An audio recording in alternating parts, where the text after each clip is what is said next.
Brian Shima wants to teach you about skating. Dom Bruce has been seen skating eggs and taxing skateboarders. Eugen Enin was in a Thrasher video. Roces dropped 2 new skates. Joe Atkinson's been entertaining the locals in China. Billy O'Neill's done this at the Staples Centre. There's loads more edits to get a slice of. Ludus did their version of Bring on the Wall. Bring on the wall! Bring on the wall! And we've got a glimpse of the Them 901 boot. I never seen you looking so gorgeous as you did tonight. Let's get into it. All the stunts are performed by professionals. Don't attempt this yourself. Billy O'Neill has a bit of history with the famous Staples Centre. He was just on SSM and wanted to make a bit of noise, so thought he might be able to 360 or fakey 180 into the gap to roll in that Carlos Pianowski did. I basically chickened out. There was no way I was going to do it that day. They then went to the ledge at the front but got kicked out, and instead came back the next day to do the disaster soul on the thing. Insane. Before I knew it, like, my feet dropped off the curb into the street and I was just like, ah! This also ended up on the cover of Haitian Mag. And then, the other day, Mesmer posted up a Mesmer Minutes interview with Billy, and I knew there was going to be some good pics in there, but I didn't know this was going to be in there. A back grab at the Staples Centre. That is utterly mental, man. A young Ryan Northway's done a grad backslide on it, but a backpack at 40 is different gravy, mate. Somebody's got a sniff at that Skater of the Year award. Like, he's going for it, but like they say, mate, clip or it doesn't count. I'm pretty sure we'll see that very soon. I've seen this one getting chucked around a fair bit. Tech Lord Eugen Enin has found himself in a Thrasher video. This one clip that the guy saw got a bit viral, and they came probably along and said like, yo, did you saw that crazy guy with the cartwheel out of the grind and stuff? The video is all about the lengths that Skateboarder of the Year Jamie Foy went to get a 50-50 on this rail that they originally seen Eugen Enin doing in grind shoes. This clip ended up being a part of his New Balance video and ended up on the cover of Thrasher. Pretty mad flying from America to Germany for a single trick. I think that's the first time I've ever done that. Fly somewhere so far specifically to get a trick done. I get annoyed when I come back from the corner shop and didn't get the one thing I went to get in the first place. The thought of going back again, like, nah man. Imagine that flight back if you didn't get the trick. You'd be absolutely screwing. Everybody just looking at you like, we're on this plane for 9 hours, mate, and you didn't even get the trick. Eugen has, of course, also done it in his skates in Shadow Chronicles, and Yo Zenka's had a couple of grinds on the thing as well. Gumby actually also turned up in the latest Thrasher My War vid as well. Sticking with the whole skateboard light, but instead of showing them where spots are, we're taking their money off them. Don Bruce turned up solo to a skateboard event, cooked up a couple of tricks on a giant egg vert wall thing that looked absolutely deadly, and ended up getting a bit of cash off them for his troubles. Push comes to shove. I'm there to collect money, that's what I do, and that's what I've got. Fair play to him, into the lion's den and taxing them on their pocket money. Don't be surprised now if Copenhagen B-Roll has food-inspired skate obstacles. A grind box that looks like it's made out of rations of bacon and pork sausages. Have a giant fish sticking through a building that you can launch to. An oversized meal deal. Stuart Bratty just dropped his latest lesson in authoritative skating. All my friends do mushrooms on Express YouTube, and it's captivating. He can seamlessly integrate the flowing movements of wizard skating into his aggressive skating and is probably the best at it. There's just so many new ideas and approaches he's laying down in this one. There's a line in there where he travels sideways, scuttling along like a crab scuttling along the beach, but also as if there's imaginary obstacles. As if he's skating with a VR headset on and he's made it so it looks like Mario. There's another line where he seems to have mastered nonchalant skating, stepping in and out of grinds, but it looks well good. I love that he throws in a savage drop in to let you know he can, then follows it up with a very contrasting, playful line through a car park, getting manoeuvres off the speed bumps, plus a pole bonk that will definitely polarise people's opinions on his style. He is a powerhouse, and everything he does is done with so much conviction and control. He makes it feel like this is exactly what we should be doing with the skates. My favourite comment among the glowing praise was, my son just watched this and asked if I could get him a pair of Stuart Pro boots, and I said of course and gave him a pair of my Shima Nims. Please don't tell him the truth.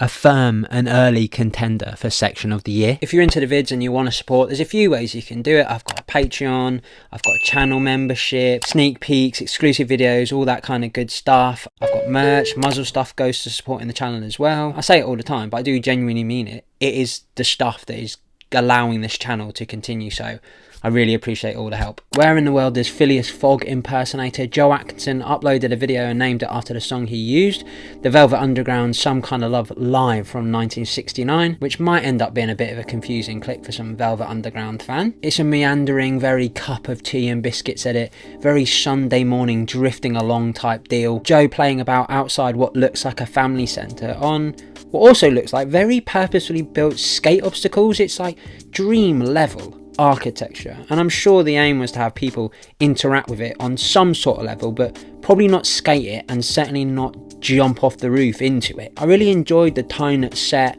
watching his process and doing very Joe stuff. Heavens knows what those kids thought of him. Some strange westerner jumping around the place, dropping his harmonica as he skates along. Sounds like something that would become folklore. Joe is essentially Snufkin from the Moomins. The puzzle pieces of the 901 are slowly coming together. This time it was the anti-rocker frame with a deeper groove and up to 62mm max on the wheels. And on the second pick you get a better idea of the new sole plate groove, and more interestingly you can see a little bit more of the new shell and how the wave is different this time. Comparisons have been made to the frame, but it's kind of hard to get a good tell on it from that angle, but my interest is definitely peaked. As I was making this, John posted up a clip and I was trying to see if the skates looked different. Then a day after he posted a pic of the same trick but with the 901 on. Everybody was getting the zoom in on that thing. Kind of looks like they've done a bit of work on the toe box, but it's hard to get much from that. I like how John's got a phantom grab on the other hand, just a natural instinct to grab absolutely every trick. And we'll see very soon. Rollerblade have also thrown their hat into the ring for releases at WINTERCLASH, and if this is not the Cameron Talbott Pro skate, I reckon people are gonna give up on Rollerblade. In terms of like best brands in rollerblading, they are sinking. Use the armbands that have been presented to you by the community that say Cameron Talbott on them. Like, you have an open goal, please put the ball in the net. Cameron's actually opened up his account for 2025, and this is a bonkers run of video releases. It's his 5th section in 10 months, and there's no let up in the quality. This time teaming up with Cody Lampman, who was spot on with the filming. Cameron is up on your walls, he's skirting over rusty gaps in rails that would give you rabies, and doing sweat stunts where you actually might sweat because they're so hearty. It's a little 1 minute starter to get things going for the year. Can he top last year? It seems like Roces were thinking we'll get a couple of sales in before the WINTERCLASH products get dropped. First they dropped the M12 Plus Cypress, plus standing for an updated, bigger, plus size sole plate. So they made the soles wider, they've kept the groove the same, they've got the RL2 liners in there, they've got the RF1 frame on there, limited to 300, which sounds like maybe the shops won't actually be getting any. Personally, I don't think there was anything wrong with the size of the original sole plate. It actually forced people into like better technique and better form. I feel the same way about the new them sole. I'm sure there are people out there that like the very traditional features of the skate, but you know, if people are asking for a bigger sole plate, you make it, you keep those options available. Like your net at your cast gets more people, and that's just good for business. You would never make a fisherman. Yes, I will. You would never make a fisherman. Yes, I will. Love that they've gone back to using the 13 like they used to do from 1996 to 1999. Quick history lesson on the M12 name and the 13 being included. So it actually starts with Cosmo Wheels, which were created by Australian Tim Dorr. Tim Dorr, who made them, was a urethane genius, basically. He was mad into aliens and conspiracies, as you can tell from Cosmo products. Tim had a collection of like classified government documents, which he shared a few of with one of his young team riders, Arlo Eisenberg. He was particularly interested by the documents regarding a specialist team who were put in charge of investigating alien activity under the codename Majestic 12. Arlo then took that inspiration for the skate,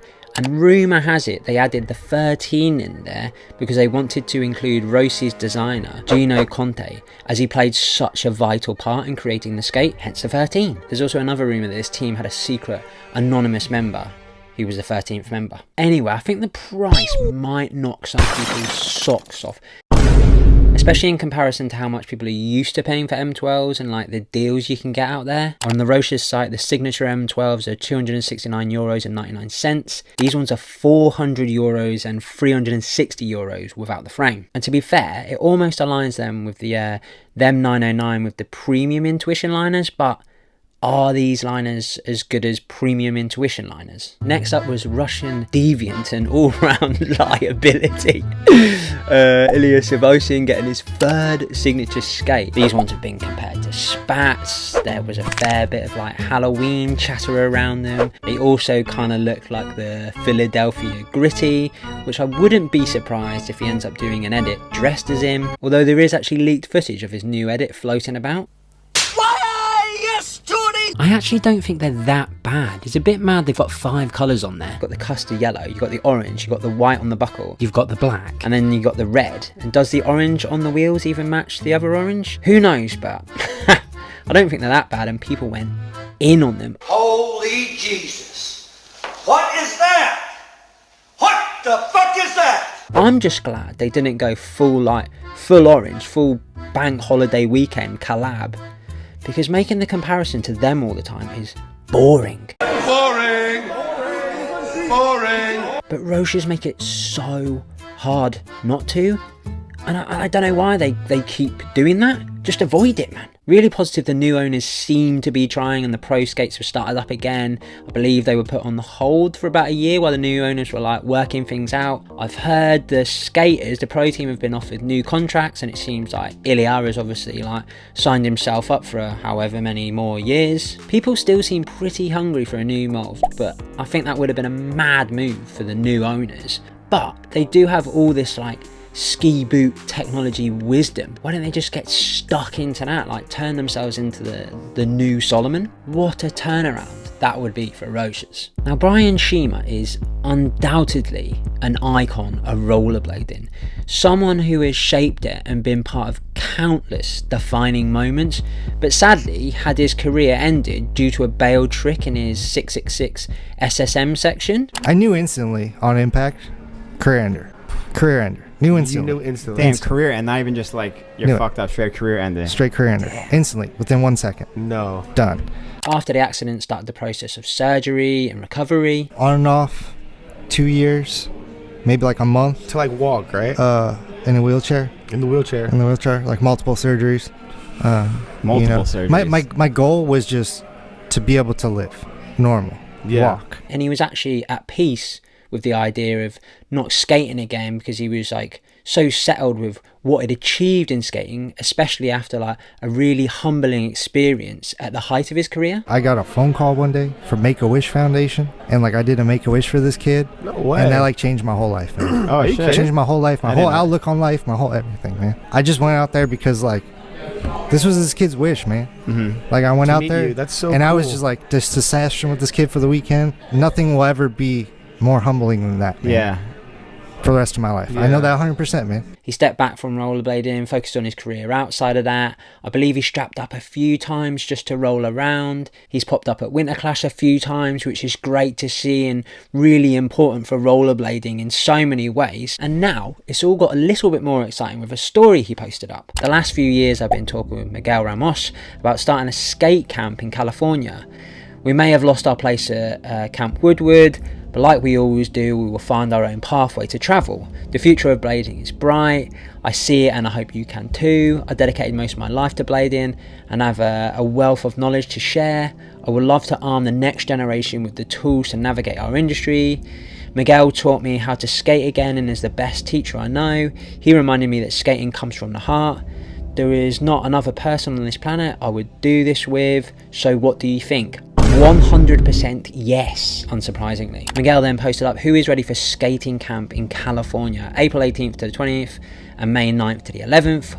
What do you think? Stay tuned for some epic news. Can't wait. Mate, imagine getting taught by Shima, sitting there in your classroom like, good morning, Mr. Shima. He slaps on 4x4 leading the blind. He's a man that definitely knows how to kickstart a company off. Like when Shima was attached to a brand, be it sponsored by them or him owning it, It was the brand, it was the thing of the moment. And Miguel is the man who holds the keys to that hidden chakra that lets you appreciate skating on another level. It's incredibly positive to see Shima finding a pathway to continue having an impact on rollerblading in 2025 and beyond, despite all the challenges. I actually think brands or individuals should be employing Shima as like a manager or advisor, because there's a few skaters out there that are like borderline sabotaging their own image and potential to grow and do more with rollerblading. Ludus dropped Mount Average and there is 15 people in there, so you're probably going to find someone that you like. Stefan has one of the hairiest roll-ins going. He can just about get both feet on the ledge and actually has to adjust himself between the ledges, which is wild. There's a lovely bit of teamwork in there. Fabian Gaile has an array of fancy footwork and an off-road heel roll to grind, which must be an MBD. Witzemann doing Witzemann stuff. Marius nearly turning himself into grated cheese and showing how good his form is on a mini roundabout. From Poland to Vienna, Connor Pierce is showing up again. Paulie with the hot step fish, which was an absolute peach. Gabriel Hyden's part is wild. He skates boisterously fast and storms it at everything. Some bits look like they're sped up because it's almost comedic how fast his motions are. He chops wood like he's going for his yellow belt in karate. His freestyle fish proves you don't need a grab. He's bringing back med shuffles to grinds. His fish brain to Mistral was class. And he has a great example of when going lava on purpose actually works. Plus he grabbed both of those as well, just to show he can. Tim has a lovely drop in. Maximilian finds an ideal spot for a topsole wheelbarrow. Looks like a pretty stupendous scene out there to me. Low-key classy operator Travis Rhodes has got a bit with them skates, and out the gate hit me right in the skate trick sensitivities. Topsole onto a wall to a heel roll. The guy is a measured, stylish skater. There's pud slides on bins, there's lovely front torques, back slides on things on roofs, fast slides. It's all filmed really great, and this heel roll, little pop to fish, was top shelf with the naughty ones. Gonna do the yes no flow progression thing again because I think that worked out quite well last time. Have you been enjoying Tomo's recent taste for turning it up a notch? Do you enjoy stunning topsoles on Nils Jansons? We'll check out Tomo's 3 days in LA for Magic Boots with Nils. Do you like ditch skating? Do you like negatives? Do you like a brand to hang their own logo at the skate spot? Do you actually appreciate pros sensibly wearing helmets? Would you like to see Monte try some wizard stuff? Do you like people doing long cess slides and also doing an ambiguous switch-ups where you can't really tell if they kept their foot off the rail on purpose or not? We'll check out IQON AG Pro Team California Act Skate Edit. Have you been enjoying Brian Freeman's mini documentaries on iconic rollerbladers? If the answer is yes, check out his latest one on Monte Livingston. Do you think Jason Adriani is just absolutely sound? Do you like checking in on the Italian scene? Do you like a competition that has like a confusingly relaxed and chilled atmosphere, but then also at the same time the stuff that's going down is just ridiculous and they set up like rails with bins to other rails and stuff like that? Well, look at this, it's super safe. They're just taping it. Do you also like the editing style of Butter TV? We'll check out Butter TV presents Idra Nations 2024 Pizza, Pasta and P-Rails. Massive thank you to my patrons and channel members. Simply couldn't do this without you, so I greatly appreciate your help. Here's a couple of other videos you can watch. Sorry for the rush format, just wanted to get this one out really quickly before WINTERCLASH. I also think I've just broken my toe coming up the stairs, so we'll see how that pans out. See you soon, Spotted Dog.